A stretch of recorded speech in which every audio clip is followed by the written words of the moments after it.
Okay, let's put this together. This is the M19 electric gel ball blaster from Chermory, C-H-E-R-M-O-R-Y.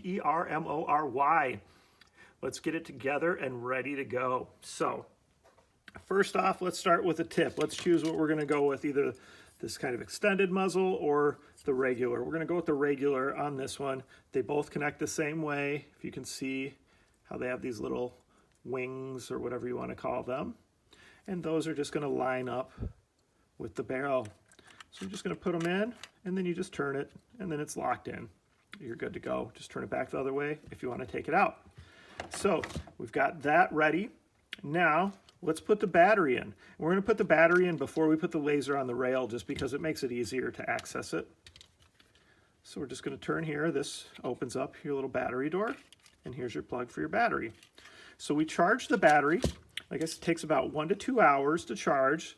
The light here on the USB side flashes while it's charging, and it turns solid when it's ready to go. So we'll unplug that, and we'll plug this in.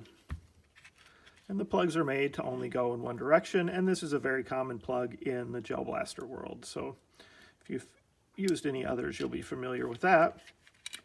So when it comes to putting the battery in here, just kind of figure out the best way to fit it in there.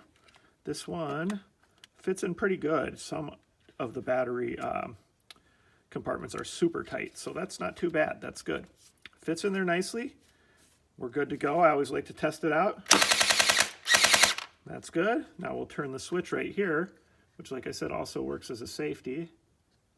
And flip it this way. All right, now we're not going to shoot anything. So you've got a red dot laser.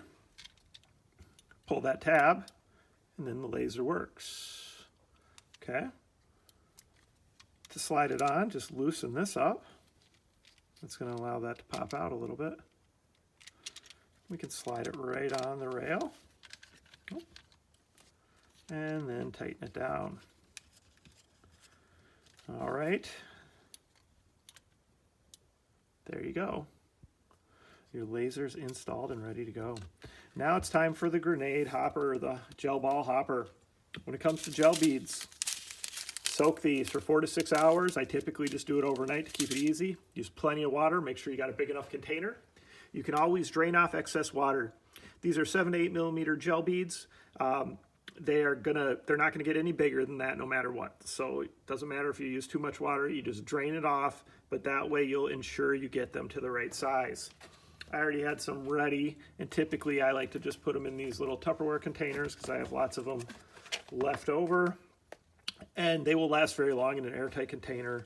I mean, they'll even last fairly long in a sealed grenade. You can always add extra water to them to refresh them if they did shrink due to evaporation. So I just like to kind of use my hand and funnel them in, fill it up as much as you'd like to. If you don't think you're going to shoot a whole grenade full, you don't need to fill it up. But you can certainly do whatever. Just don't leave unused gel beads connected to the gun, because they will start to evaporate and water will drip down into the gun. There's a lot of electronics in here, and they can't get soaked. So anyway, so when you got this filled up, the easiest way is just to kind of turn it sideways or even upside down. And then you can just go ahead and screw it on. And once it's on there nice and snug, you're good to go. You can go ahead and go shoot, okay? Pretty easy to put together. Definitely a cool gun from Chermory. I like the weight of it. Feels good. I think it's going to end up shooting hard. So come back, check the demo, get out there, we'll shoot this one, and we'll also test the feet per second to see how hard it is shooting. So it's from Chermory, C-H-E-R-M-O-R-Y, and this is their M1911 gel ball blaster, and this is the black and gold and silver design.